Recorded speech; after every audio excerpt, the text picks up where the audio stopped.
What's happening, everybody? Hope everybody's having a fantastic start to your week. For all you Mopar fans out there, happy belated Hemi Day, I guess. Anyway, figured out to hang out with you guys tonight. I'm constantly talking about new stuff. Figured we could talk a little bit about what is in essence an upcoming video. It's going to be the old school tuning and just some of the tuning that I've done to little Miss Sierra back over here. She's kind of looking over our shoulder. I like it.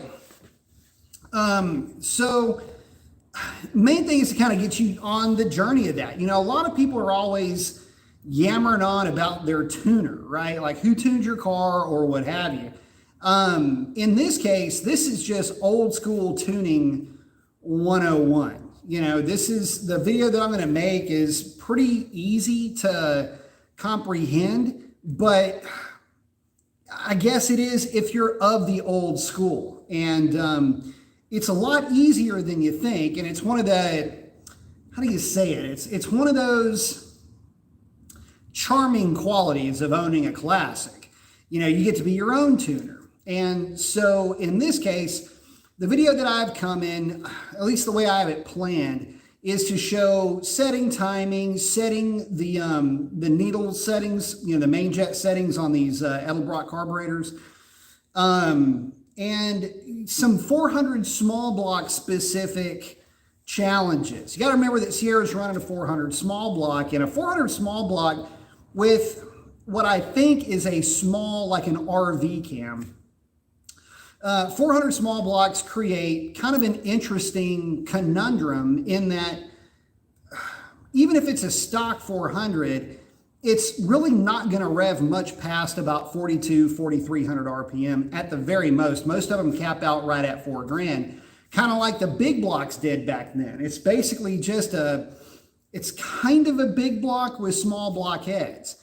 So there are some tuning funkeries that you can run into with 400 small blocks that you will not run into with, you know, your garden variety, low output 350, low output 283, 305, whatever. Carbureted, it's going to get you. There's also some things I'm going to talk about in that video about some challenges you're going to have to overcome with these carbureted engines.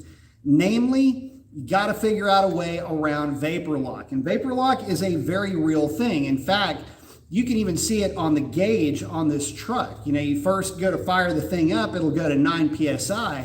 But as everything gets hot and the fuel starts getting hot in those bowls, it will start to vaporize a little bit. And that vapor, you can actually see it go through the filter. It'll bubble in the filter even after the truck's been shut off. And hey, Gary, thank you very much. I appreciate that. Saying, love your live chat, so informative. Save the manuals. Absolutely. Speaking of which, I got one at the house I still got to get fixed. Yes, I grenaded the clutch in Foxy. Thank you for the contribution, my friend. So she's up next. Foxy's on deck to the main stage. Foxy.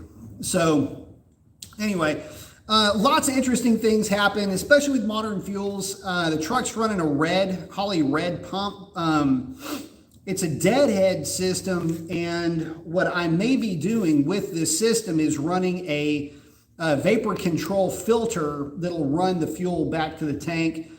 Basically just the vapor. It's a tiny little orifice, but it helps to evacuate some of that vapor.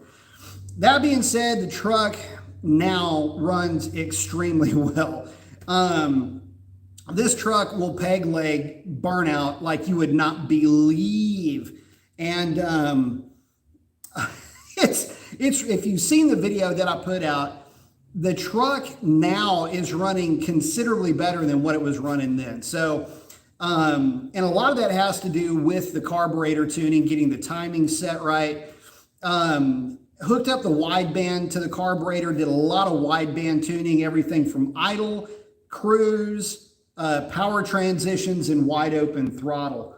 And although it's really difficult to catch a lot of that on film, and I'm not even going to bother trying, I will tell you that without a wideband, you're kind of shooting in the dark with one of these. And it makes sourcing issues when you're tuning with a carburetor instantaneous. You immediately figure out why, like when you feel a flat spot, how significant is that flat spot? Flat spot is another way to say that the carburetor is not keeping up with the fuel demands of the engine, like during a power transition.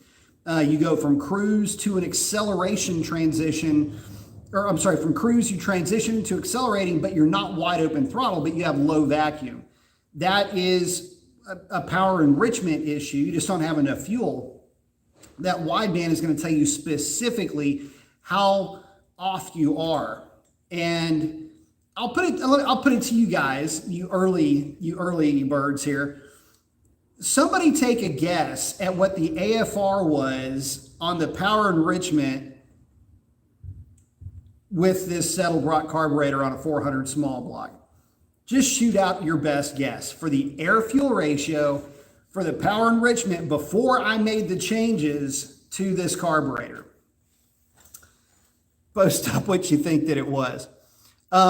Before I get too deep, I want to say hi to everybody. So Classic, what's up, man? What's up? Saying, what's up, Mason? Tuxedo Black's in. Say, how you doing? Doing well, Tux. Don Power saying, good evening, B. Mason. Good evening, Donald. Cleaver saying, yo, B, what up? Yo, what up, man? Tux made his new character drawings. Very cool. Andy's saying, good evening, Professor. Good evening. BB's asking, hey, what is up, everybody? What is happening? Hi, Professor. Asking for a Cam and long tubes, 6.1 liter. I want to get a 93 tune. Sometimes I go to Oklahoma where 93 isn't everywhere. Should I just get a 91 octane tune? Yep. Just go with a 91 octane tune. It'll be about a degree of timing, maybe 2 degrees less aggressive than a 93. Can I let you in on a little bit of a secret? It won't be that far off of your 93 octane tune. And it won't be that far off in terms of power is what I'm getting at. The typical tunes that you'll see for 93 octane, the 93 octane versus a 91 octane, they're not that different. You might be a little bit more aggressive with your knock sensors on a 93 octane tune, but for the most part, you're good to go. 91 octane works both ways. And y'all know this, I'm recently running into issues, or I was recently running into issues with Revlon with fuel quality. 91 octane tune wouldn't have had those issues. Here's the thing I like about not trying to get too aggressive with a 93 octane tune. That's one of the things that I've really been hounding with this 93 octane tune with Revlon, was just to keep things conservative enough to where she can deal with bad gas. And she did. She dealt with it really well. But yeah, don't worry about it. Just go with a 91 octane tune. It will not be that different.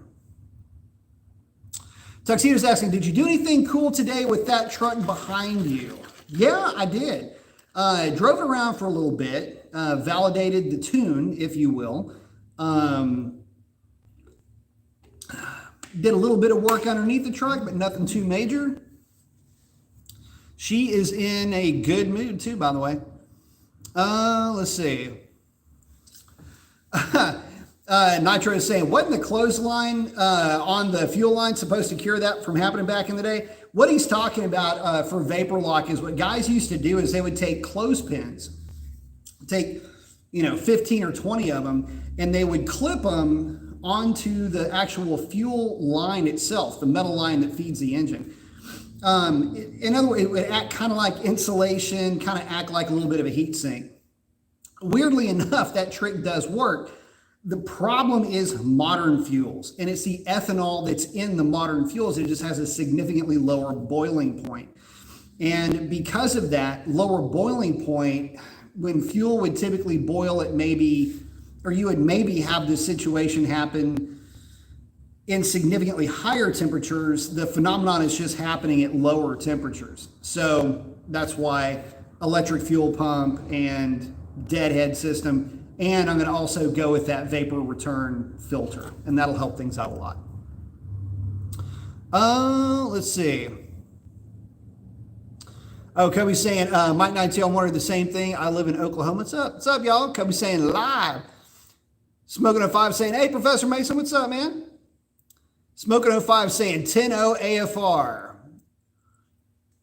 So the question is, what was the AFR during power enrichment? Now remember, this is going from cruise to accelerating, but not at wide open throttle. Smoking 05 saying 10-0. We have anybody else? Looks like nobody else is playing in yet. CFL James saying, sup? Frank saying, what? Let's see.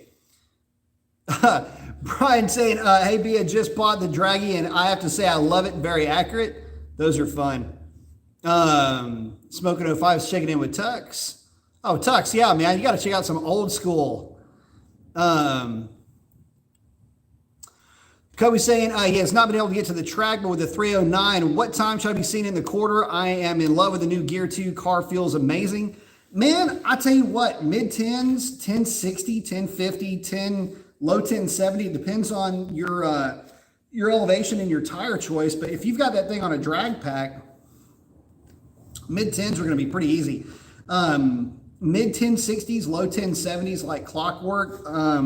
Stock, high 1070s, 1080s, like stock 265 gear with a drag pack. You know, at this time of year, I can see that being the case. You guys got to remember that I ended up running with Revlon with a locked PCM. What did I end up running with that car? I want to say that it was 1037 was the quickest it ever ran with a locked PCM. Or no, I'm sorry, maybe it was a 1047. Anyway, it ran pretty darn good. Big Dave saying, what's up, Big? What's up, Big? Michael saying, class is in session. Smoker 05 saying, hey, B, I remember you said you swapped out the drag pack wheels. What did you get and why? So I swapped them out. I had Dark Stars, and I also have a set of Recluse that I'm going to be posting up for sale here pretty soon. It's going to come with front runners, the tires. I'll throw in a set of DBRs for you guys if you want to take it to the drag strip. But anyway, I swapped out those for a set of D5 Forge lines or Forge Star. What are they, Forge? What are you guys anyway? Main reason for that, there's a couple of reasons. One, they're easier to balance if you have a Hellcat. The Hellcat rotor is as big around as a freaking turkey serving plate. And because of that, the caliper sits far out. And you can't just put weights in the barrel of the wheel. They'll get in the way. And so the Forge Stars are kind of a pain in the ass to balance if you have a Hellcat. The D5s have a little cup inside the inside portion of the rim itself that you can put the weights, and it keeps it out of the way of the caliper. And that's the main reason why. And I just bought a full set because, you know, I got a full set. Got another set for testing. So I've got 2 sets of D5 rears and obviously just 1 set of the D5 fronts. And it's lighter by a pound, if that means anything. Dave's checking in. Tuxedo saying the engine in that truck behind you looks like an old school muscle car engine. It kind of is, buddy. See, because of that round thing up top, that is the air cleaner. So to answer the question, since nobody else is playing, the power, and keep in mind, this is a power enrich mode. This is when you need the richest fuel mixture because you are in the process of accelerating a load under inertia with high load. Now, getting back to the guess, Smoking 05 said 10-0. Smoking, you got to go the other direction, buddy. It was as bad as 16-1. It was a flat spot that you could feel on tip-in. It would accelerate and then flatten out. And then if you went to wide open, it would accelerate strong again. And I was going, oh, that's not good. So I played around with it. I mean, you could cruise. You just couldn't, once you felt the flat spot, you'd have to obviously be smart enough to roll back out of it.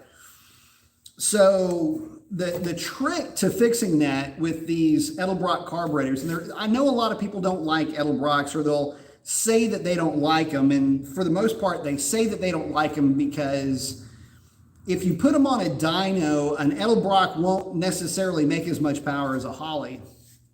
But this is a cruiser. It's just simply here for entertainment purposes only. But the main thing is that it is incredibly easy to tune, provided you've got the right contraptions to tune with it.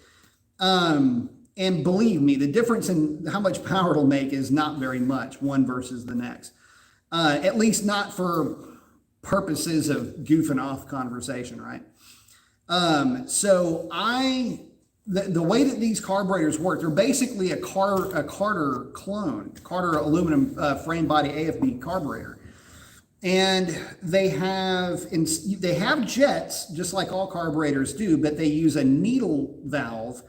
And there are springs that control how fast those needles come up and how far up they come under certain load conditions.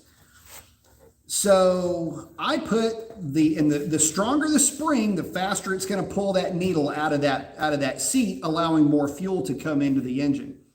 I put the heaviest, strongest springs that Edelbrock makes as far as a tuning kit goes. Solved it. There you go. Solved it just like that.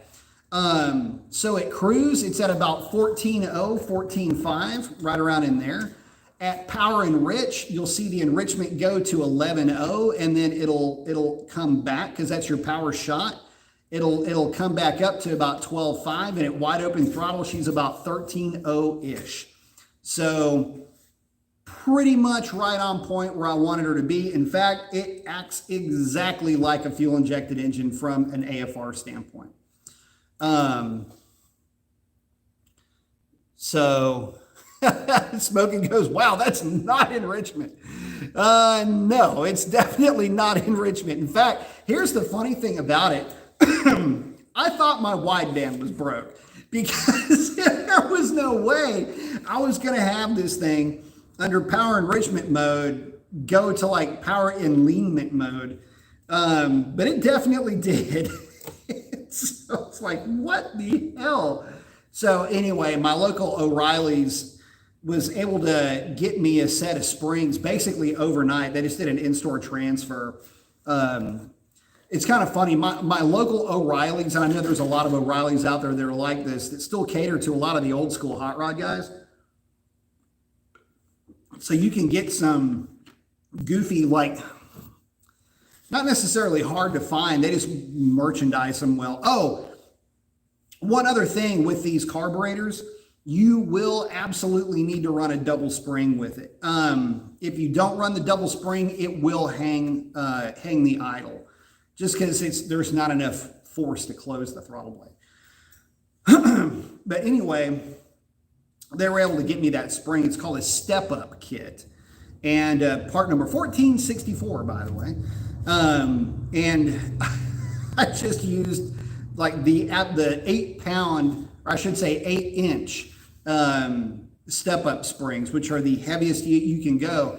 Anything after that, you have to rejet the carburetor. And man, I'm telling you, it is right on the edge of needing to be rejetted. I mean, now granted, I'm not running a whole lot of RPM. I'm running maybe 4,500, 4,600 RPM at the most, but yeah, it's just, what do you do? It's old school stuff. It's carburetor stuff. So, let's see. Gary's asking, what transmission is in the GMC? It is a kind of a moderately built turbo 350. So upgraded clutches, upgraded internals, basically with like a 2,200 RPM stall. There's not a whole lot going on there. A truck doesn't need a lot of stall. It's making, I mean, it's a 400 small block with, again, a little bit of some kind of a cam in it. Stock rocker ratio, I may end up putting 1.6s on this thing. You know, obviously the stock ratio is 1.5. I could probably get some 1.6s for it. And maybe let it carry power a little bit on the top end. It's got 441 heads, which, if you're familiar with the GM stuff, it's like an early smog era head, large chamber. They're not bad. They're not known for cracking or anything like that, but they're an actual small block 441 head, not to be confused with the normal small block Ford head. Small block 400 head, which has a slightly larger chamber. Let's see.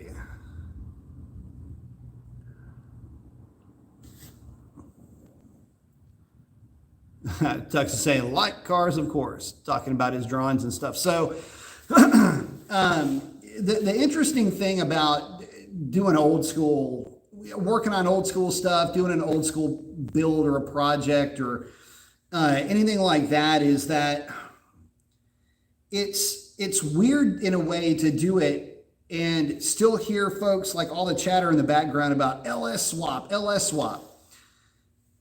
And a lot of folks have asked me if I'm going to LS swap Sierra. And although the thought has crossed my mind, the answer to that is probably not. See, it's not quite as cheap as a lot of folks would like to have you believe. And to be honest with you, I'm just not motivated to do it. The truck runs beautifully. And again, aside from maybe getting the truck re-geared, I've got no real, so that it's easier to drive on the highway. I'm really not motivated to do an LS swap because the truck already basically does everything that I would want it to do anyway. It does burnouts for distance, makes a great sound, runs good. What's not to love? And there's also something kind of cool to keeping it old school. I've got new school fast things. I don't really see a reason to try to new school fast something like Sierra. I'm lacking the motivation to do it, I guess. Slash. Can I please say, oh, here we go. Matt loves Anna. Absolutely, I can say that. Let the whole world know. So Anna, Matt loves you.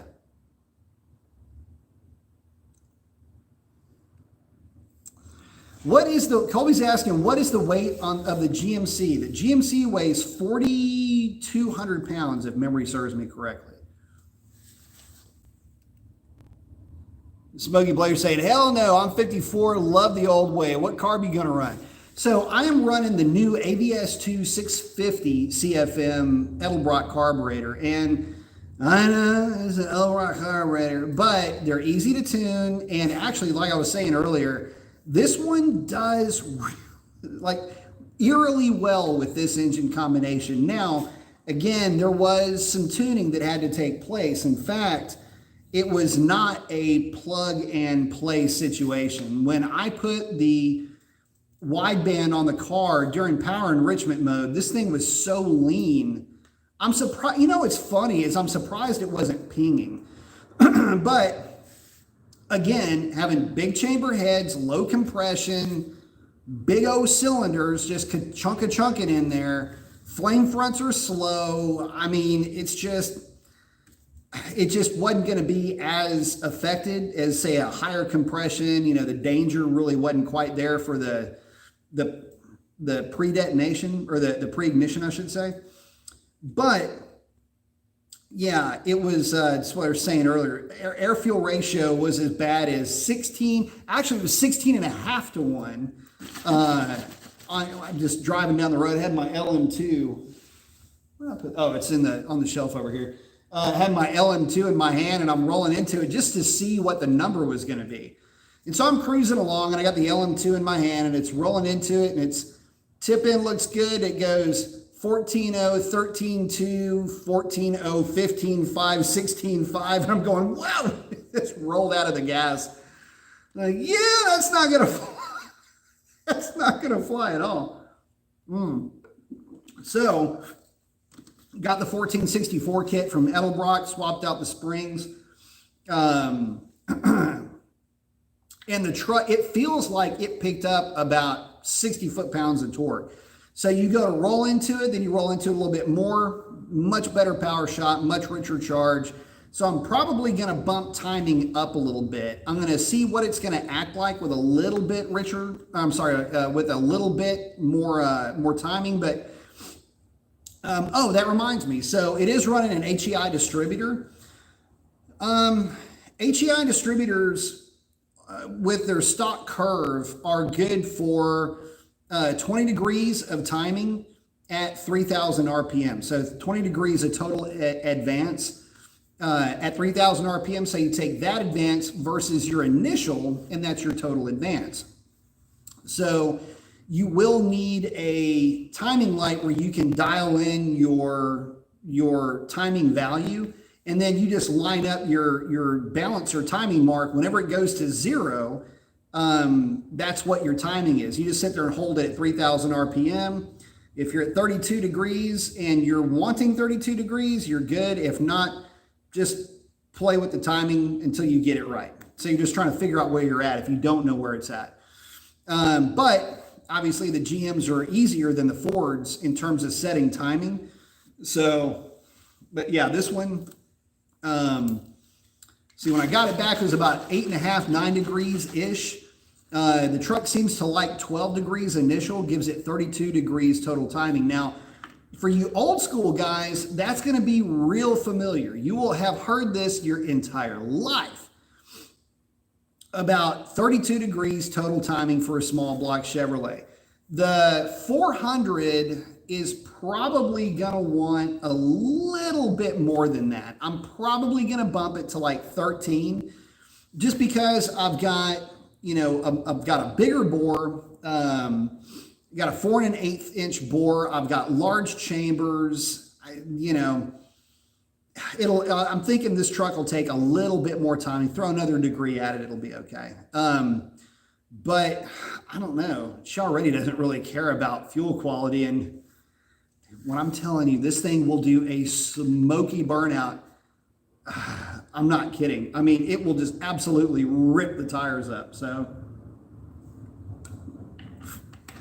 And it's funny, it's pretty docile. Like if it's sitting there idling and you mount the throttle, it won't really do much. It'll just kind of take off and go. But if you stall it up just a little bit, just enough to load up the converter and then just walk the throttle real quick, that's when it goes rah, and it just takes off. It's actually a lot of fun. So I'm discovering a whole new level of being a dumb kid. Smoking 05 saying, think about getting a dual gauge pod for the overhead console. I have an NA392 and a single wideband gauge. What can I run as a second gauge? Dual wideband? You can. Run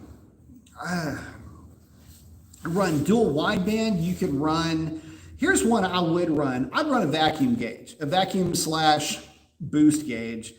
That can, help you if you're trying to get good fuel economy. It'll also show you where you're at in terms of intake efficiency at wide open throttle.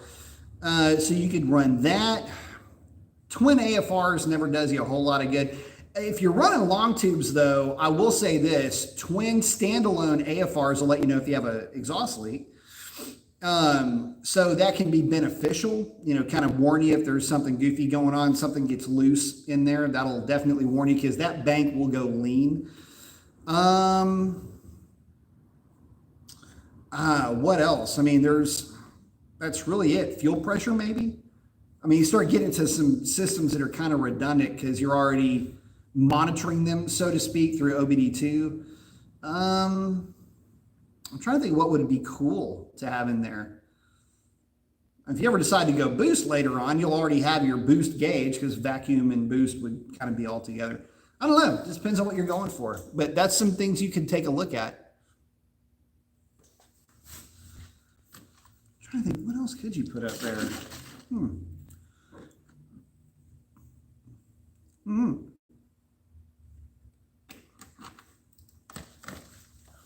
Let's see.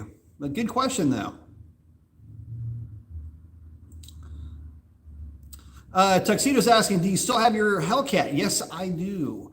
Yes, I do. As a matter of fact, she will be here tomorrow. So I say, thank you. You're very welcome.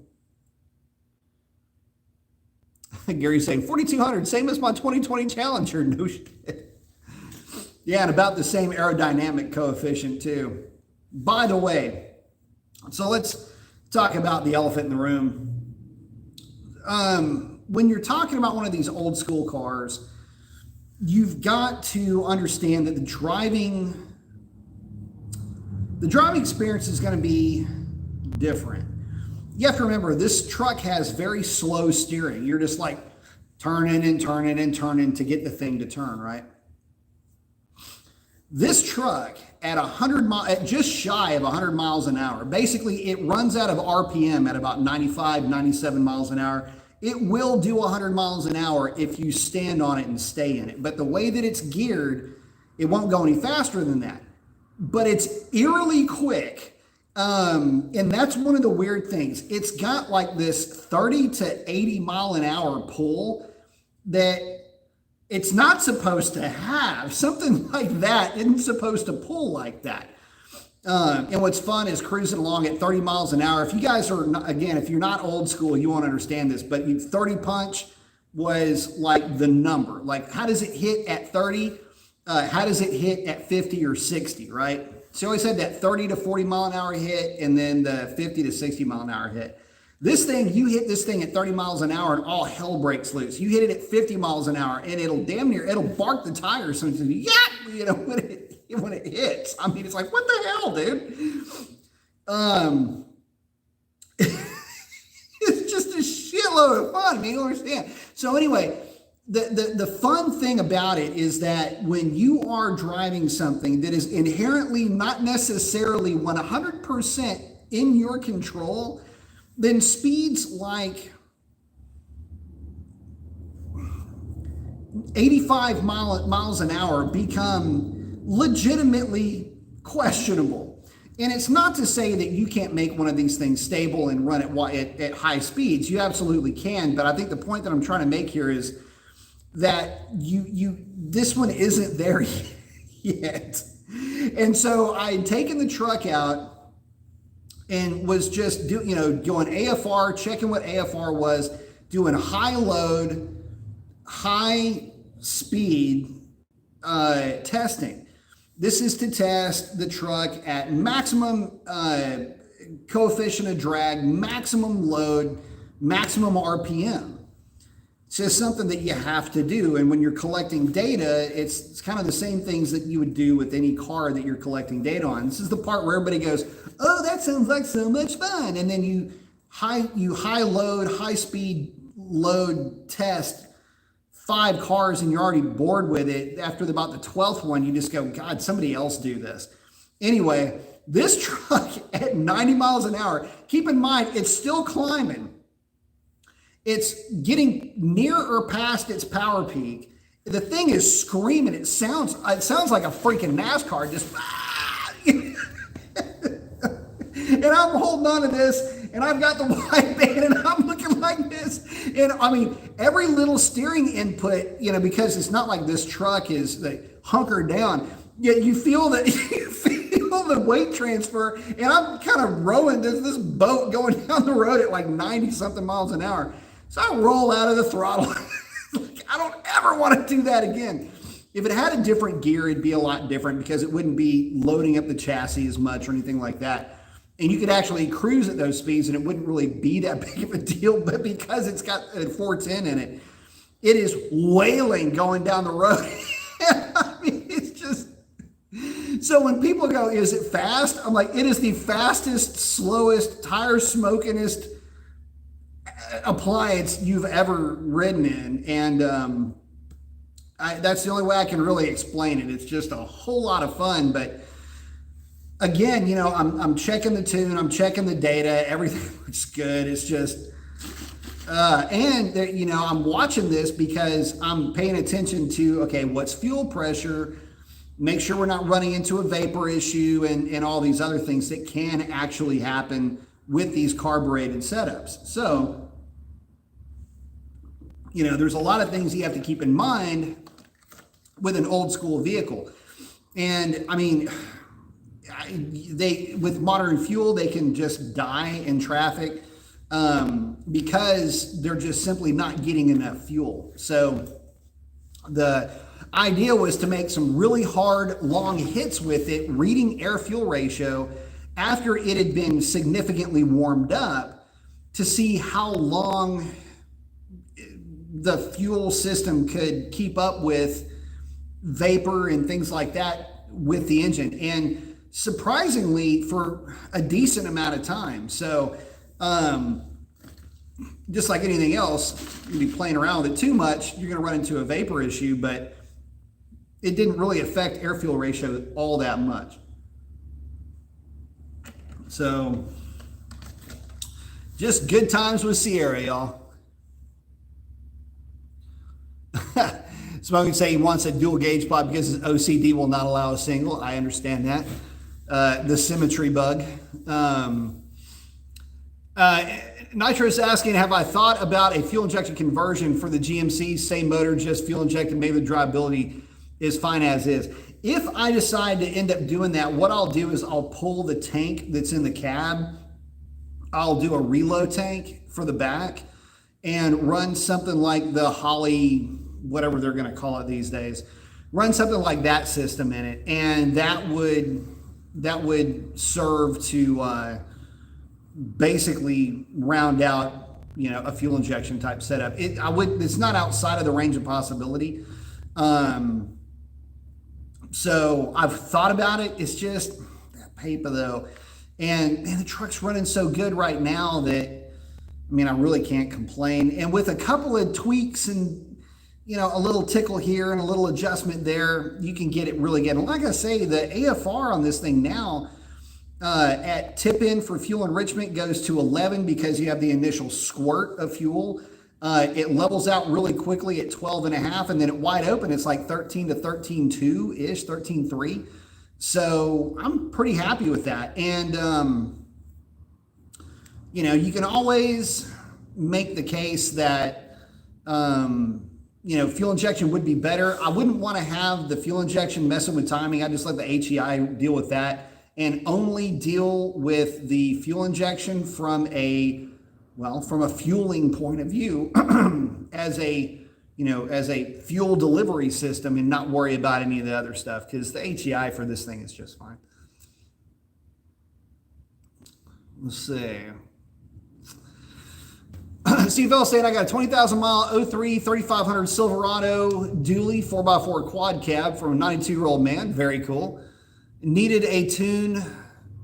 Bad as factory spec power enrichment doesn't come in until full throttle for 60 seconds. New tow rig. Interesting. HE37's asking a very good question. At any point, did you consider replacing the Turbo 350 with a 4L60 over and over and over again? As you are probably aware, the 4L60 isn't computer controlled like a 4L60E would be. So the idea for me, instead of 4L60 would have actually been 700R4. And, a slightly built 700R4 will handle whatever power this thing will put out. I'd be able to have a more aggressive first gear and an overdrive. And yeah, the thought did cross my mind. The problem is it's not as easy as it sounds. And the Turbo 350 was already there. And to be honest, the truck doesn't get driven on the freeway that much. It's mainly in-town cruising. On the highway, as long as you're around an hour or less, cruising along at 3,500 RPM isn't really all that annoying. In fact, the truck is it's kind of comfortable at that point. Cruising along at like 70, 72 miles an hour. So, I would probably entertain the idea of re-gearing the truck, take the 410s out, maybe put 354s in it just to give it a little bit longer legs. It would definitely make for better long distance burnouts. So I would maybe do it for that too. Like I say, the truck is really happy the way that she sits now and is a treat to drive. So if at some point I do go with a different trans, probably a 4L60E with a standalone controller, I would say would maybe be on the top of the list, but we'll see. I don't know. Like I say, I really like the way it runs now, though. Smoking and saying, I guess if I ran a boost gauge, it would be there if I need to go forced induction. That is true. A Tuxedo's asking if Charger/Challenger Hellcats are reliable. Well, Tux, they're probably the most reliable of any of the LX platforms that I've seen. 6.4s are reliable, 5.7s are reliable, don't get me wrong, but the fact of the matter is the Hellcat is overbuilt, to say the least. As a matter of fact, you know, at the shop, we'd have guys come in with those things with 120, 140,000 miles on them that were being used as daily drivers. And they beat the living hell out of those cars. So you can certainly have breakdowns with anything, but you know, all of them, I'll put it like this, all cars today for the most part are pretty darn reliable. I know you got the Hemi-Tick issue with the trucks, but all things considered, they're extremely reliable, especially for the amount of power that they're putting out. You got to remember that modern engines put out stupid power. I mean, look, Sierra's a perfect example of this. Compare the 400 cubic inches that are in Sierra to the roughly 400 cubic inches that are in any 6.4 liter. I mean, look, you've got 485 horsepower versus probably at best 300 horsepower out of this engine. You've got 485 pound-feet of torque, or whatever it is, versus probably 430, 440 pound-feet of torque out of this engine. There's not a lot of an ability to compare those engines. I mean, it's just amazing how much power they make now. Back in the day, a 500-ish horsepower engine would have been a race engine. That would have been top of the food chain, fast hot rod. That would have been more power than any of the 426 Hemis, any of the LS6 454s. I mean, any engine out there, it had just stomped all over it. So you got to take everything again with a grain of salt, but yeah, they're very, very reliable. The transmission in Hellcats is just incredibly robust. Let's see.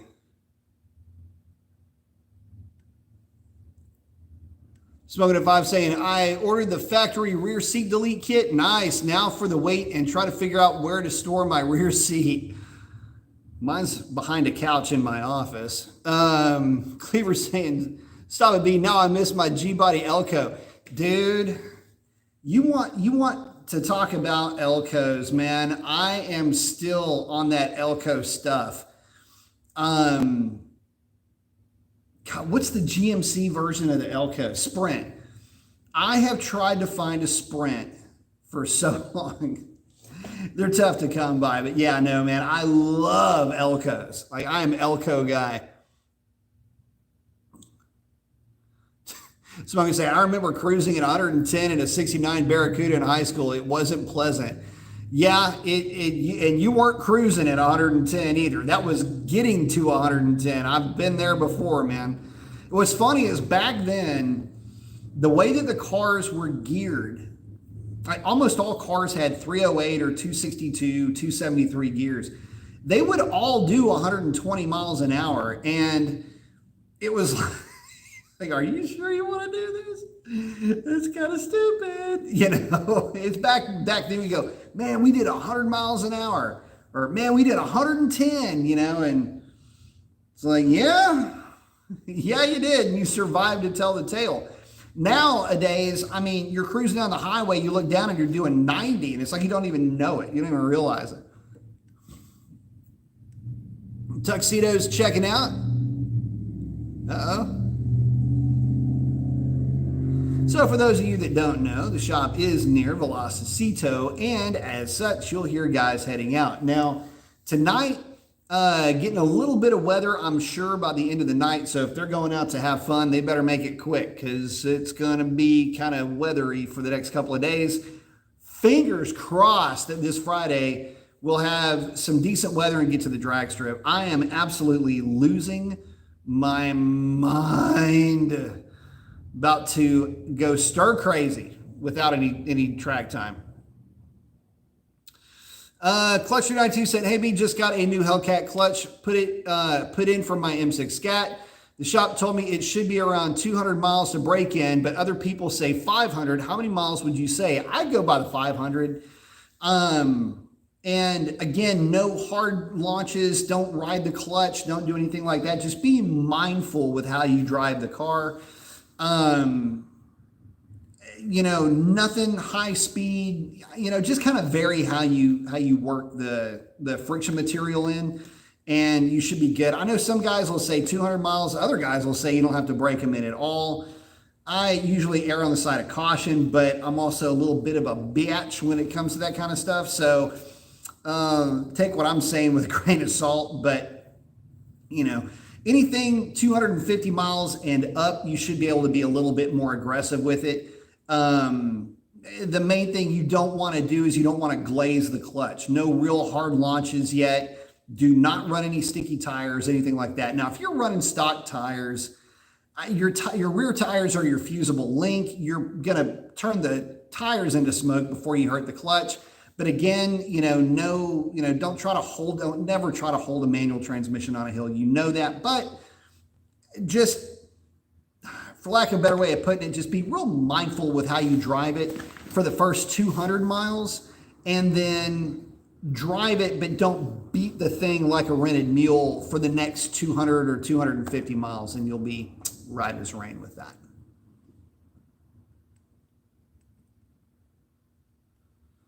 Slash, thank you very much. Saying, I can't even bleed the brakes in my 19 Durango because it has to be hooked up to the factory locked OBD2 port computer. Have you heard of this? Never in a million years. Now, you might be thinking of the ABS system, but just in general, no, you can absolutely just bleed the brakes. I mean, it's like a normal brake bleed. But yeah, you may, to drain an ABS module, sometimes you have to be able to run the ABS pump. And in that case, you could run into a problem with that. But to just do a normal bleed, like just freshen up the fluid in the system, no, you just do it regular. Remember, always start at the passenger side rear because it's the farthest away from your brake booster, which is on your driver's side. Okay, so you go passenger side rear, driver side rear, passenger side front, driver side front. That's your cadence to bleed it correctly.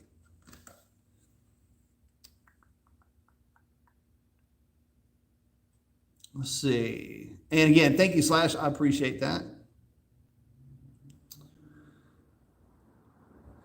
Gary saying the GMC sounds so fun. Love the old school stuff. Man, I tell you what, check out the video that I posted up of Sierra. I had taken it out and had done the initial, I was doing some adjustments with it, but I hadn't got the spring kit in yet.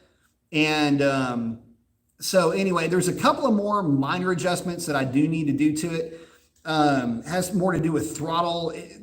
So my throttle linkage, it's actually cable driven in the 72. 71 and 72 are cable driven, not linkage. But what I need to do is I need to adjust the actual pedal rod itself back a little bit to try to achieve a little bit better wide open throttle response. Although these AFBs, Edelbrocks, still a little bit airflow demand controlled. So, but anyway, I'm going to do some playing around with that. But it is a riot. Smoking's hanging out with CFL. Ken's asking, do you think the MSD 6 boxes are worthwhile? Yes and no. I like them for the fact that you can program a rev limit. That's good. The MSD does help low speed, like say under 300 or 3,000 RPM, you do get the triple burst. So for that, they're good. If you've got a car with a lot of cam, I certainly do recommend them. I'm running an MSD in Foxy, as a matter of fact, and it seems to help. Sierra is just running an HEI, and that's plenty for Sierra and her power level. Some Ferrari guys asking a cool question. Any new GT500s at the track recently? Remember saying you hadn't seen any. Seen many, and really hadn't seen any. Well, depressingly, yes, I have seen them. The problem is that nobody is running them on a tire. The couple that I have seen show up have been on stock tires, and they didn't do so well. And I'm not really going to beat up on the GT500, but they were not running 10s. I'll put it to you that way. And this is on a night where fairly stock Hellcat on a tire would have been 1080s. GT500s were in like the 11.2, 11.1 range. No, I'm sorry, 11.3, 11.5 range, and the ZL1s were running 11.2s and 11.1s.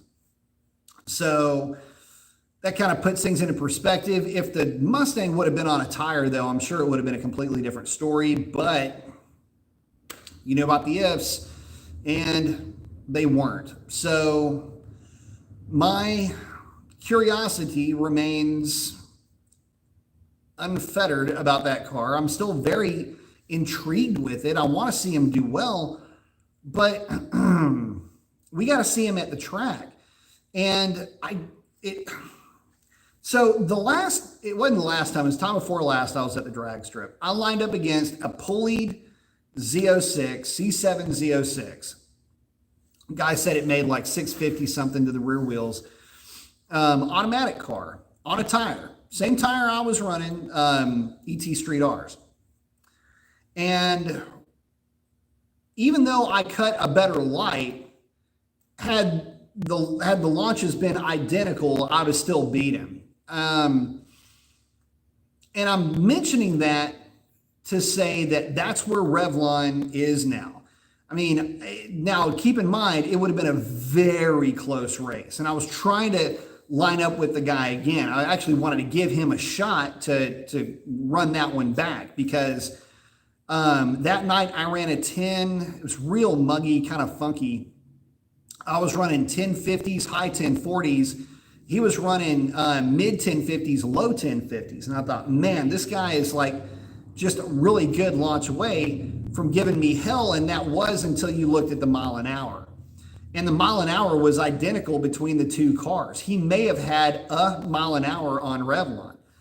And I'm like, damn, dude, that's not even like I can literally give this guy the leave, like just look over there.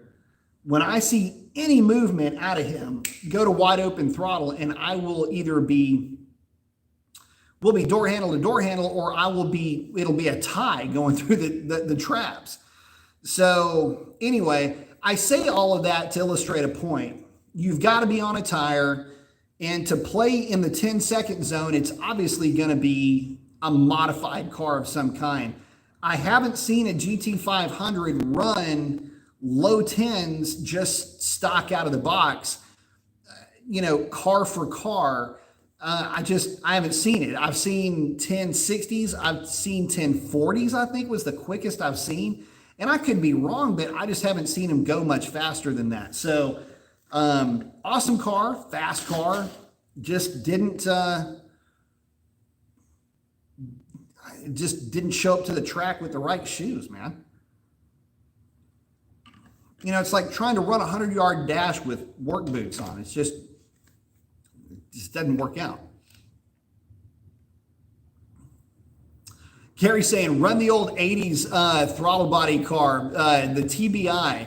That's what that girl has, Exhibit A, which is kind of turned into the nickname for the Camaro. She is going to be next to go under the knife, by the way. She's got to get the pinion seal replaced. which didn't stop my wife from taking it out the other day and apparently white smoking every chance that she had those tires. Little wonder why the pinion seals probably stung. Actually, that's more me than anything else, because that car is a lot of fun to drive. But this one is a TBI car, and I mean, because of the way that it's geared, I think this one's got, somebody put 373s in it or something. But it's got a 700 R4, and it's got a more aggressive first gear, so it's a punchier first gear. But Sierra sculled that Camaro so hard.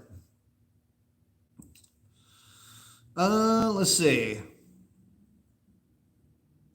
Oh, Smoking If I was asking if I've seen the AAD billet front cradle assembly. I haven't.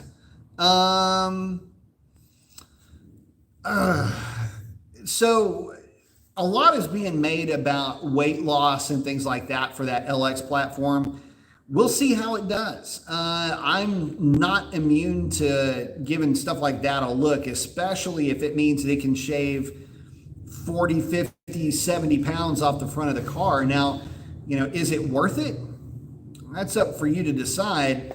You still got to get the thing aligned. You got to install it. It's not going to be an easy endeavor, but man, if you can shave off a significant amount of weight, it might be worth it in the long run.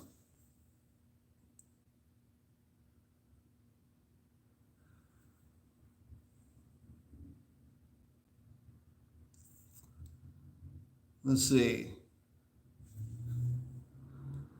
Clutch saying, as soon as I hit 200 last week, I've been going nuts testing out the clutch. Let's hope it didn't do any damage. Nah, it didn't hurt anything, I'm sure. Stock tires, it'll just make tire smoke. Smoking If I was saying, I used to install a new clutch on Friday and hit the track on Saturday. A lot of us did. A lot of us did, and you can tell by looking at our flywheels. Ethan Hack saying, hey, B, dealing with a boosted 392 and throwing in some pistons, rods, and lifters. The current motor is 10,000 miles deep, and we're having misfire issues. Tune recommendations. Misfire issues. Well, first of all, it's supercharged, and I would be willing to bet that you didn't reset the gap on the spark plug to 27 thousandths. So that's where I would start with it. That's the only thing that will cause that setup to have any real level of misfires. Nothing else in the drive line, or I should say the valve train, or the drive line for that matter. Nothing is really going to cause a misfire, especially if you're talking about a misfire under load. You've got to re-gap those spark plugs to 27 thousandths max. 25 thousandths would probably be even better. You got to remember, you're starting out with a higher compression engine, and any amount of boost that you're throwing at it is going to tax the gap. The other thing, make sure you got enough fuel going to it. That would be the other partial concern that I would have.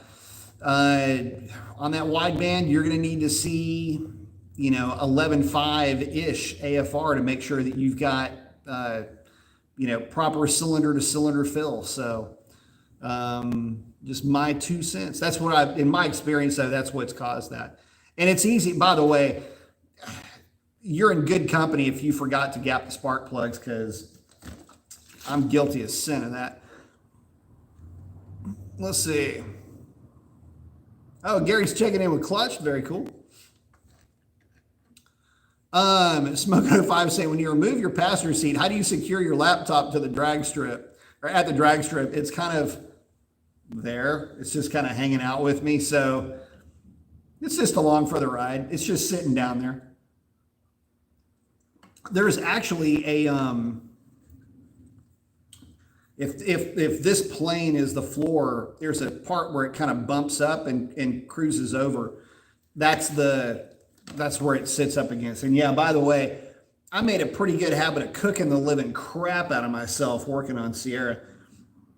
I tell you what, I bled at the front of the truck. I bled at the back of the truck. I bled all over that thing. Cody's asking 4-cylinder turbo or NAV6? 4-cylinder turbo, man. That's the way you go. 16 valves, intercooled turbo. I mean, that's your late 80s, early 90s, mid 90s hot rod recipe right there. I mean, SRT4, yeah, that's the route that you go. The thing is, you can just get a lot more power out of them. It's a fun driving experience. But you've got to build the four-cylinder the right way. You got to remember, back in the day, the four-cylinder turbo Mustangs versus the world was kind of a thing. And it was not uncommon for this faction of guys, I remember it really well, that would go out and snipe after 5.0s. And there were 11-second turbo four-cylinder Mustangs running around like everywhere. There were some that were in the tens, like high tens, that would jerk the front tires off the ground on nitrous. So yeah, four-cylinder turbo would probably be just my bag. But I'm kind of nutty that way. I like four-cylinder turbo stuff. And it's Motified. I go DSM four-cylinder all day long. Hell yeah. It's Motified saying the job isn't complete until blood is drawn. You know, I agree with it. You know, it's funny. I've paid my blood tribute to Sierra on several occasions. So she's mine. And I love that truck. This thing is just so much fun. The funny thing about it, this is the other thing, you know, talking about old school, you know, it's always, you know, reverse back to the, you know, the phrase old school cool and old school this, whatever.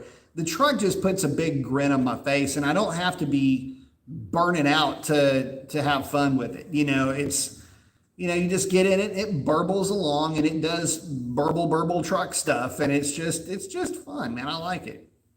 It relaxes me. Well, usually.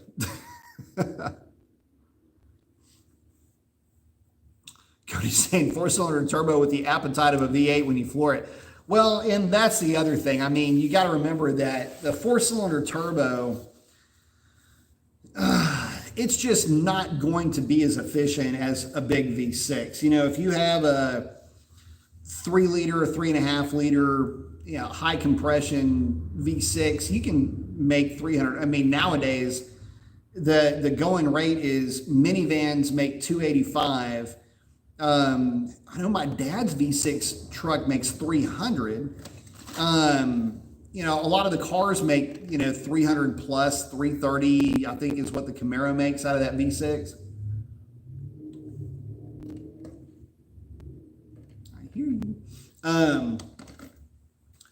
You know, they make really good horsepower. The only beef that I have with the V6, real good example of that, was in that Pacifica van, and even that wasn't as bad as the one that's in the Jeeps. They are just gutless down low. And I get it. It's kind of hard to make a V6, naturally aspirated V6, punchy like a V8, but there's got to be some breakover point where, you know, you can make the V6 actually work well. And again, the example that I give with the Jeep, with that V6 that they come with, that engine is such a turd until about 4,000 RPM. And then it's like it comes alive and it revs out to 6,500 RPM.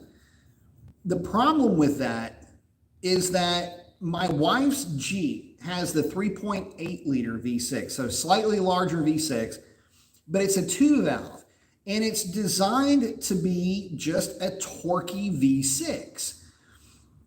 And it's a 200 horsepower instead of 280 or whatever that thing is. And I drive it fairly regularly. And I mean, 8-speed automatic notwithstanding, my wife's torqueier but much less powerful engine feels stronger than the 3.6 that's got apparently all this extra horsepower. And it's kind of weird in a way, but like you might say that the 3.6 makes all this extra power, but I wouldn't know it by driving that vehicle. It's almost like the 3.6 is making like small V8 torque, and it only revs to like 4,800 RPM, 4,500 RPM. Starts to sound real familiar, right? but it just always seems to be there. That torque is always there. There's always that hit. Whereas that other one that I drove, it just didn't have any power. It was so gutless unless you had your foot in it, and then it would start to move. But I mean, I was thinking to myself, damn, how would this thing ever get out of its own way with like a bigger set of tires? Like, you would have to re-gear it. Like, it needs to be re-geared stock. I mean, so you'd have to even re-gear it even more, like 514 gears, or re-axle the thing to where you could actually do something with that engine. So for me, obviously, you know, and it's kind of way off on a tangent here, but it's me we're talking about. When we're talking about V6s, I have a hard time really getting worked up over a V6, except for when it's got a Nissan badge. I don't understand what it is, but I have just got a thing for Nissan V6s, man. I loved my 350Z. I had that when I was living in NorCal, and I would hit PCH with that thing and just rip with that car. I kind of miss that car. Anyway, so they have their place, but at the same power level, you can have something that is less complicated with a in my opinion anyway, with a 4-cylinder and a turbo, that you can make more power with it, and it's lighter usually as a power unit. So, and they're easier to work on, packaging's a lot easier and all of that. So anyway, yeah, I'm a big forced induction fan, and you know, a big 4-cylinder forced induction. Smoking at 5 saying, I grew up in the Rust Belt, and we had rusty, high horsepower muscle cars that didn't get traction, were scary to drive, and you had to smack the cheap radio to get it to work. Very true. They sounded awesome, though. Yeah, they do. Kurt's asking, is limited slip an advantage to towing and launching a boat? Absolutely it is. If I was on a boat ramp, I wouldn't want to be in a truck with an open differential. So yes, consider it mandatory. If you're thinking about buying a truck for towing your boat, you do not want to be caught on a boat ramp with an open diff, and preferably 4-wheel drive if you can. It's actually safer dragging that thing in and out of the water with 4-wheel drive. So that's the route I would go. Cody's saying, if Dodge would put a supercharger in the V6 from the factory, it would be a crazy thing. They kind of already beat you to the punch, brother. SRT8, before that, there was also SRT6, which was the Crossfire. And that was the Mercedes SLK compressor, I think. Anyway, if memory serves me correctly, that was a supercharged V6. Very much forgotten car, and a very cool car at that. Gary's saying his dad had an 88 GMC diesel K5 Jimmy, 6.2 liter. I know that well. It smoked so bad it made no power. No, but that is a high nickel block, and guys would take the high nickel blocks and build race engines out of them. So, yes, but I know the engine well, and it is a boat anchor from the factory. Cody's saying, my other beef with Dodge is the RT gears. True freaking that. I get that it's for economy, but I wish they would have come up with shorter gears to wake up the 5.7, and that 355s would be nice. Listen, I am on record multiple times as far as saying, look, I don't get why there's not an optional gear for the 5.7 and primarily for the 392. You've got to be able to drag fifth gear at the big end of the track, and they simply don't because of the 309 gear. So, yeah, 331, 327, something like that at least. And then obviously for the, the 5.7, I can't imagine why. I mean, that would be like the gear for a 5.7 too. 331, 327, something, anything would be pretty nice, and it wouldn't affect fuel economy. That's the funny thing. Like, it's not that far away from a 309. You're paying gas guzzler tax anyway. What's the see? This is, oh my God. Hi, Stellantis, Ryan Mason. Do a lot of yammering on about Dodge stuff. I think you need my help in marketing, product development. I would be right up your alley. So, for watching, hit me up. I'd love to chat with you. So yeah, I get it. Trust me. Cody's asking, what are your thoughts on the old Toyota V6s that are in the Camrys? Look, it's a Toyota Camry. Same goes for the Lexus 300 SC, whatever that thing was. Not the SC, you know the one I'm talking about. The sedan thing. Those things are bomb-proof. So, yeah, I've known a few people that have owned those, and they're amazing engines. Sovereign saying, sup, B? Sup? Gary Fuller saying, what's up, Sovereign Knight? Sovereign saying, 2GRE is extremely solid. 2GRFE. ES350, that's what I was trying to say. Yeah, those things are, they are scary with the amount of abuse that they'll take. And as long as you are getting the oil changed, change fluids in those things. That car will run forever. And they're not like barn burning fast, but they ain't slow. Another car that I had, by the way, that it's not that I wish I still had it. I had a 3.5 SE Altima with the 3.5 liter, basically the same engine that's in the 350Z, more or less. And that car was actually pretty quick. So, and they made an R version of it, and I wanted to get the R wheels and put them on that car, but I don't know. I really like that car. It's another one that I kind of miss. I miss some of the goofy cars like that I had, you know, the dailies, the ones that I just lived with. And, you know, there's something to be said for going fast and all of that. And I get it. You know, Hellcats are special, 6.4s are cool. And, you know, 5.7s make a great noise and make a lot of tire smoke. But there's always something to be said for that one that you drive every day, the one that you're just with every day, like my work truck. You know, you kind of get this bond thing going. Anyway, I've always enjoyed those cars too.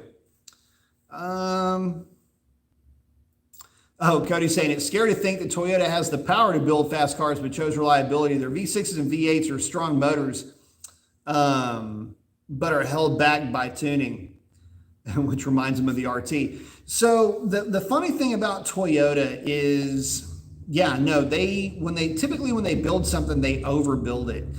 And it's evidenced with the truck engines. It's evidenced pretty much with everything that they do. And they're going more for that reliability standpoint. You know, they're building it for the long term. And that's saying a lot. Now, yeah, you could get more power out of them for sure. But, you know, the reality is that you're not going to...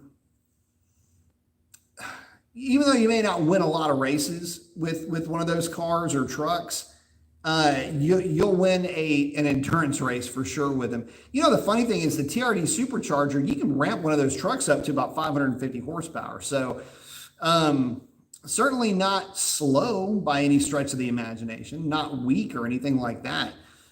But, you know, in this day and age that we live in where everything is fast, it makes it difficult to, I don't know, it makes it difficult to put certain things in a perspective. And, you know, we're talking about trucks here. Look how fast the Coyote Fords are. I mean, it's obnoxious. I mean, how the hell are you going to have a high 13-second truck? It's kind of like the Dodge trucks. You know, the Dodge trucks will run mid to low 14s from the factory. And you just go, that's a freaking truck. You know, I mean, what the hell? But anyway, yeah, it floors me how quick some of these things are. Oh yeah, Smoking 05 is asking if I've seen the leaked pics of the 400Z. Yes, I have. And Man, the desire is strong. I will tell you this. I am stoked to hear about the 400Z and what may come with it and the price point. You know, it's a warmed over 370Z platform, and I get that, which is not saying anything bad about it. That is a very well sorted out platform. It is going to be criminally pretty. It is going to be available with a 6-speed manual, roughly 400 horsepower. I mean, dude, I know it's going to be down on power a little bit compared to the Mustang, but it's also going to be lighter. It's not really a drag racer. It is just going to be damn pretty, damn fun to drive, and I cannot wait for them to come out. Golly, I mean, where would I put one? But yeah, I'm kind of looking around here. If I can get away with it. No, from what I've seen, that car is going to be awesome. And I haven't been excited about any car coming out really since the Supra. And I still love the way that car looks. We'll just have to see how this, how the 400Z goes. And my understanding is that they're going to use the 9-speed automatic in that car. And if that's the case, I think that's going to be the ZF 9-speed. So if that's the case, that's going to be even sicker. But we'll find out. And yeah, I just cannot wait. I would love to get a press pass for that car. That's one of the very few cars that, you know, you can talk about the Redeye, the GT500s and things like that. But when something comes out that's just kind of cool like that, that's not trying to be that bully on the block, that scare the living hell out of you, that thing just wants to get out there and have a lot of fun. And I have a feeling there's going to be a lot of people going a lot of fast with that setup once it does get released. Let's see. Cody's hanging out with, or Sovereign's hanging out with Cody. Let's see.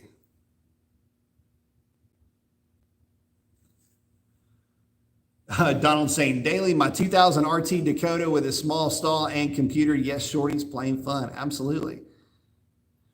Cody saying, imagine the 400Z had the Titans 5.6 in it.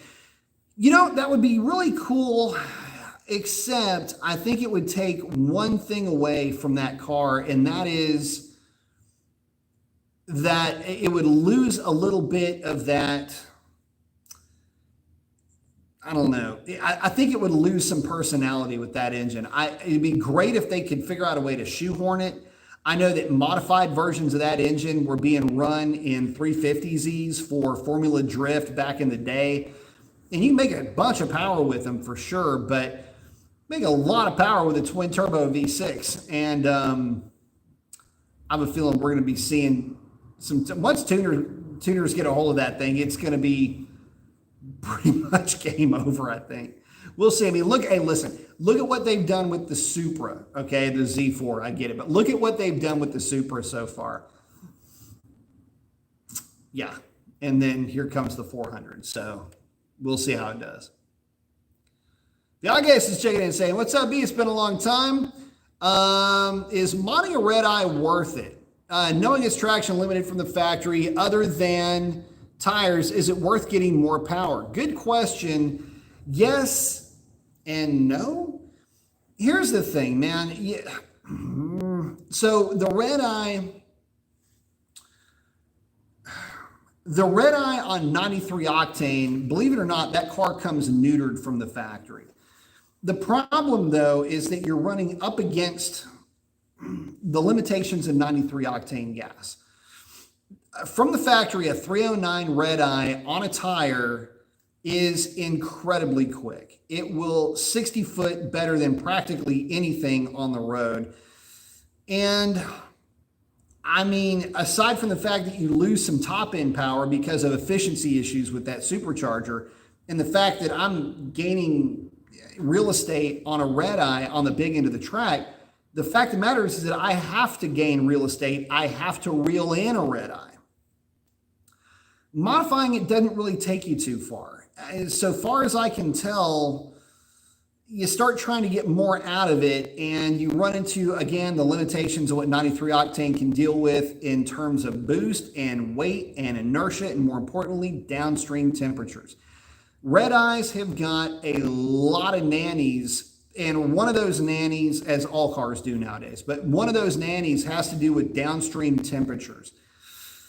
And man, they get hot. So that's why they don't run that much timing. You go, I just throw more timing at it, take the heat nanny out of it. Well, sort of can do that. But then you start running into issues with fuel quality and it's just not worth it. So if it is my car, and I've had this conversation with a buddy of mine over and over and over again, as far as what do you do at this stage of the game? Do you get rid of your Hellcat and get a Redeye and leave it completely bone stock, have all the warranty, put a drag pack on it and send it? And just have a car that will run 1030s, maybe get you a 1020 in super crazy good air and not have to touch it. I mean, literally, it's a stock car on a tire. What's not to love?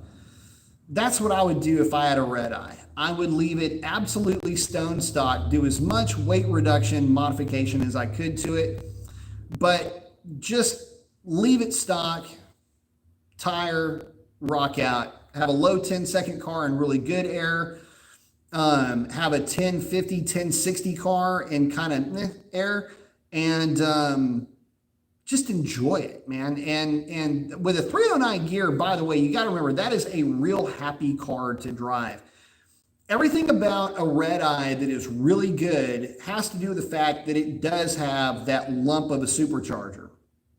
And even though on the top end of the power band, it loses all the efficiency, heat and rotor inertia, things like that. Down low, tip-in throttle response at cruise and doing all of that, that is one of the happiest cars to drive. So don't fuck it up. It's a good car in terms of reliability, durability. It's got a great bottom end. Transmission's the same as the Hellcat, but it's got a beefed up drive shaft, beefed up axles. There's got a lot going for it. And the technology pack is better. It's just, now, here's the twist. Is it $20,000, $30,000 better? Well, that's kind of hard to justify. But again, if it's my car, my Redeye, leave that sucker stock. Throw a drag pack on it, get a rear seat delete car with a 309. You don't have to do anything. You literally have all the mods done to it. Get out there and run it and have a good time with it. That's what I would do. Ken 797, 2021 Hayabusa. I know they made some changes to it, but I haven't caught up with it yet. Let's see. Cleaver saying, not happy about my Charger Scat getting hit total, but took an 02 Yukon with the 4.8 for the kids. Cool. But looking for something new or used as a side chick. Any thoughts? Well, man, it depends on how you like your chicks, man. I mean, if you like them thick, obviously another Mopar. But it all depends on what you want to go for. Do you want a completely different driving experience? How different do you want to go? And I mean, there's a lot of different things that are out there that you could have fun with. So, Clear saying Charger Redeye is not out of the question. I say go for it if you can. If you can make that work for your family and for your budget, do it. It's a good looking car too. Sovereign's saying 797 should be enough for anybody. I know, right? Cody's saying 707 already enough for a daily. I don't need any more. True that. Ken saying, love is Redeye in the 8th mile. They are monsters in the 8th mile. Yeah, in fact, don't even try messing with a Redeye or a Demon in the 8th mile. That's where they make all their money, is the first half of the track or in the 8th mile. I know that rubs a lot of Mopar guys the wrong way when I say things like that, but it's true. I mean, there are cars that do a lot better in the 8th mile than they do in the quarter mile. These Mopars definitely do. They make a ton of power, got a lot of gearing advantage, but they're also heavy. And more importantly, they are shaped like a barn. So not all that aerodynamic.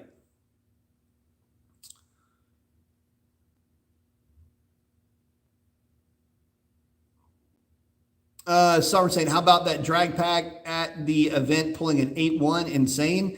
How about Z going 7s? So yeah, they're all insane right now. Cody saying, thoughts on a coupe Charger?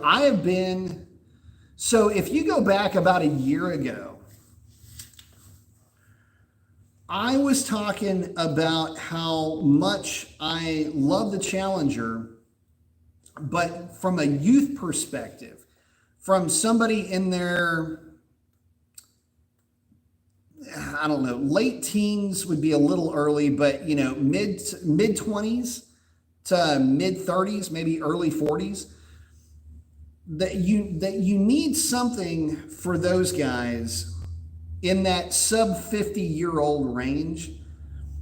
And really, you need something for the sub 40-year-old range. They need a muscle car that is their own, not a muscle car that's shaped like something that their dads or granddads had. The Challenger, if it ain't broke, don't fix it, right?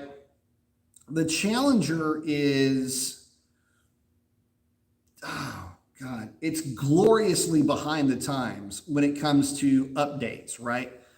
But there's no reason to update it. They keep selling all of them, right? They sell all of them that they can make. But a Charger coupe, to me, actually starts to make a lot of sense. The shape of it, the attitude of the car lends itself really well to being a coupe. How do I put this? If it would have been me, there would never have been a Challenger. And I've never said this before. And anyway, so here goes. If it would have been up to me, there never would have been a Challenger based off of that E-Class platform, that LX platform, which is based on the W212 Mercedes platform. The issue is that when they basically kept the same basic wheelbase, that door is like crazy long, it's heavy. The idea here is to mimic what Mercedes did with that platform, which is basically the C-Class and the E-Class of the era. The M156 era for the E-Class. It's what I had. I had an 09 E50 or an 09 E63, and I loved it. It was fast as hell. And the M156 being the 6.2 liter 4-cam V8 that they came with. And to me, a rebody and just kind of a shrinking of the Charger would have made sense. It would have been a Challenger for a new era. It is a little bit narrower. It would have had a little bit more of a Euro feel. It would have been smaller, but it would have still been a little bit more up class than anything like a Camaro or a Mustang would have been able to offer. But it would be for the newest generation. Now, granted, at that point in time, though, history would dictate otherwise, and the Challenger with the retro styling became a huge thing. And of course, the first time I ever saw one, I completely fell in love with it. So I would have been wrong in suggesting that. But my thought was always that when you were to look at the 2015 and up cars is really where I'm going with this. You know, the Challenger had kind of had its run. The super retro styling had kind of done its thing. And I figured that the Hellcat would have been cool for maybe 3-year run. And then you have a two-door version of the Charger take its place, slightly smaller, lighter weight, and still make it a Hellcat. It'd probably be about 250 pounds lighter than the Hellcat is as we know it. And I thought that would have been a pretty cool send-off. You know, the Challenger, the Challenger would have been around at that point for about 10 years. It would have been around for twice as long as the original Challenger was out for. It would have had every iteration. It would have ushered in the high horsepower race, if you will, and then hand over the baton to a two-door Charger, more aerodynamic, more modern looking, you know, especially you start looking at the wide body version of that. Could you imagine a two-door wide body Charger? My God, that'd be sick to death. But you get the idea here. And what I'm trying to say is that at some point, I mean, I get it. And Challenger is the new Challenger for a new generation. It looks like the old car, but it does all this. I get that. But, and the Mustang has got a lot of retro cues. I mean, you cannot get past the fact that that thing is basically a 70 Mustang that's just been spaceshipped up, right? The Camaro is the only car that really retained that drive for a different market. And we all saw what happened to the Camaro. Or what's happening to the Camaro. It's just not, with as modability and as fast as you can make one of those, it's still not top of the food chain in terms of sales. And it just goes to show that, you know, that's not necessarily what people are looking for. Anyway, I'm getting a little bit off, but fact is, yeah, I've thought about it. I've thought about it a lot. And to me, it would have made a lot of sense to have that type of car, but they just never did. And I would have been proven wrong in that too. Cody's saying, if you want to go a different way, any Lexus with a 4.6 with a 5.0, true. Frederick's saying, what's happening to me? What's happening, Frederick? Cody's saying, not a barn, those are bricks. Let's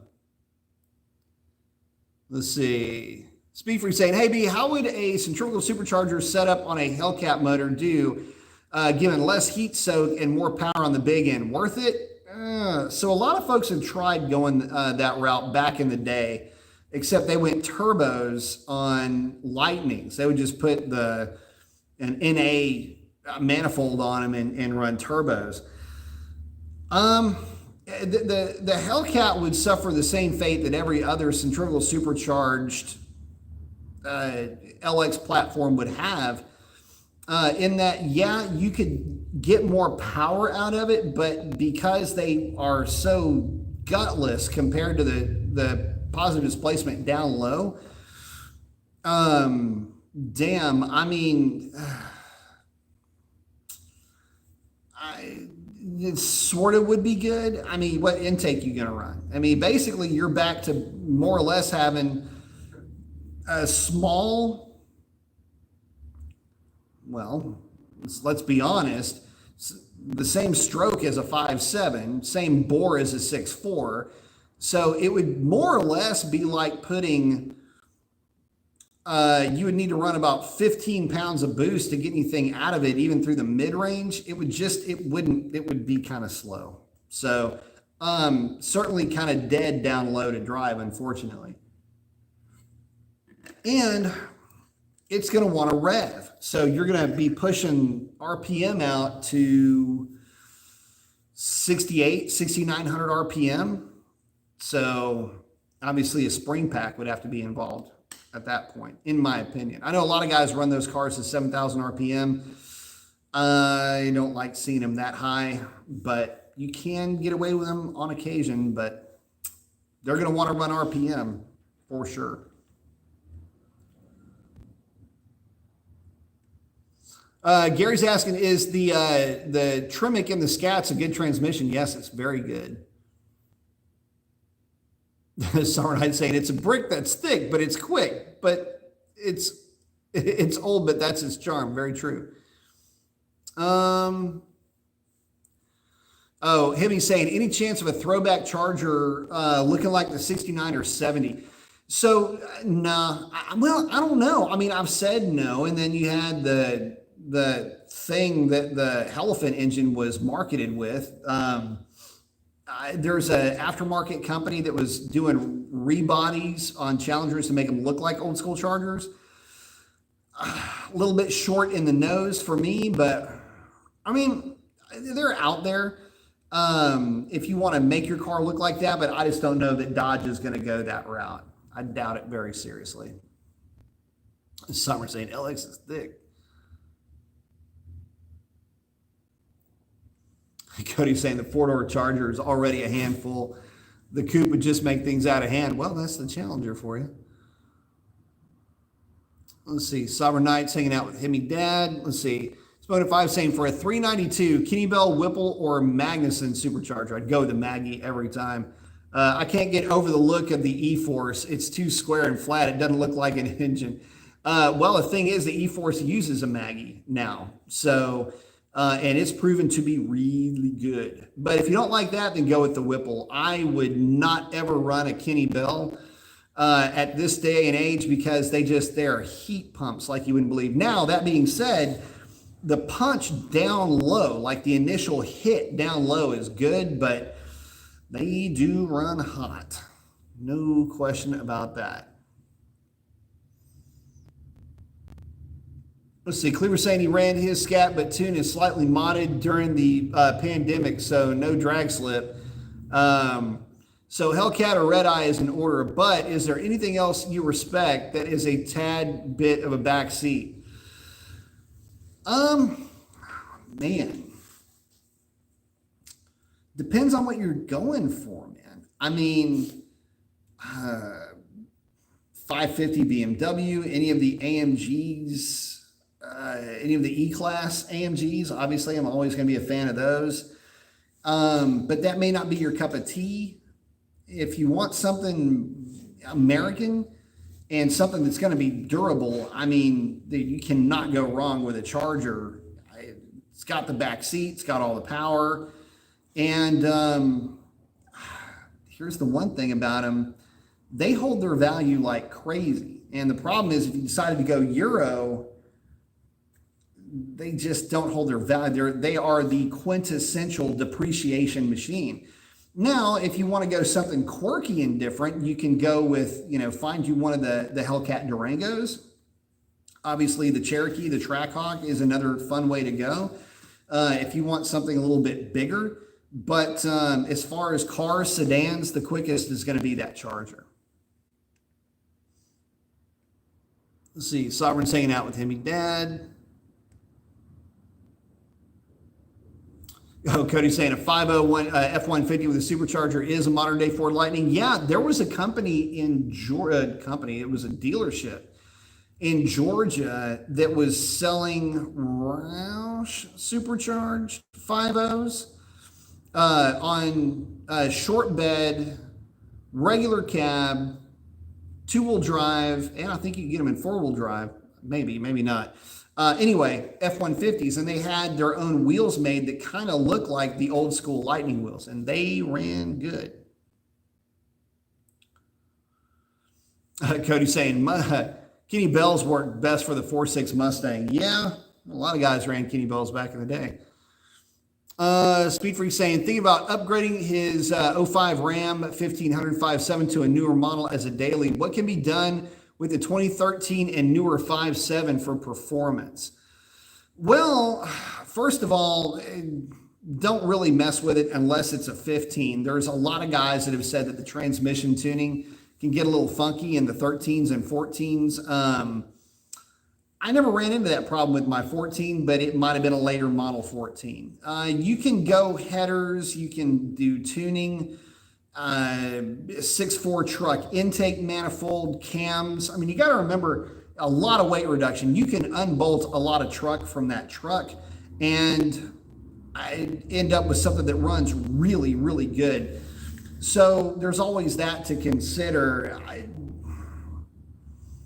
But with all of that being said, it just depends on how much money you want to spend and how rowdy you want your pickup truck to be.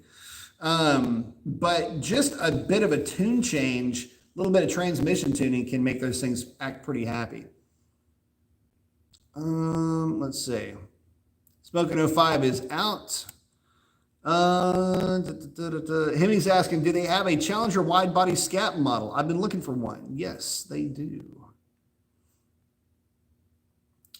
KDC saying, hey, Mason, have been able to observe any of those Mach 1 Mustangs in action yet? No, unfortunately. I'm afraid I might fall in love. But no, I haven't seen one yet. Waiting to see one. Hemi Dad saying, Frostbite Blue would be nice. Let me tell you something about Frostbite Blue. It is absolutely stunning in person. At least it is to my eye. I love the look of that color. Man, Cody, you are so right about putting the 6.4 in the Ram. It just drives me nuts that they haven't put that engine in a Ram. It's like it's there. It's sitting right there. And Sovereign's hanging out with Hemi Dad. Well, guys, we are getting on up there, coming up on about an hour and 40 minutes, and I got to check out. So with that, listen, I want to thank each and every one of y'all for hanging out with me. Love each and every one of y'all, and y'all be safe out there. Gonna send it, don't bend it. Keep her shiny side up. Don't do anything stupid, or at least don't do anything I wouldn't do. You know how that goes. And with that, I'm gonna let y'all go. We will catch y'all on the next one. Fingers crossed that we're gonna have some track time coming up on Friday. And I'm gonna try to get a video put together on tuning for these old school hot rods. So at least working with that ABS2 carburetor. We'll see. You know, I always try to get those things done. I always end up running out of time. But I'm going to work on it. But she's doing really well. And with that, guys, that is a wrap. Adios.